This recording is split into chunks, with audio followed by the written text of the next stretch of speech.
balanı al verdim dedim o senin bizi Rüqeyyə çok seçməkdən balanı Allah'ın ona yani elə bir şəxsiyyətdir inşallah kapısını ziyafət edirsiniz və dua edin ki qapıdan da əli boş getməyəcəksiniz.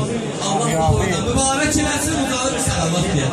Allahümme salli ala Muhammed ve ali Muhammed ve azzil faraca. Gör ne zaman dertlerdir sen revan. Gör ne zaman dertlerdir sen revan. Gör ne kadar dertlerdir sen revan. Sabır elazlara verip sen şifa. Dergahıma kim gelip aldı bera. Çoxlarına fovru verip sen nizam.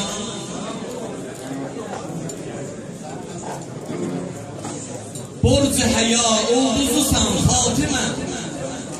Borc-ı həya ulduzusan Fatimə. Süfre-i Zəhra ulduzusan Fatimə. Şah bacısı, şah kızısan Fatimə.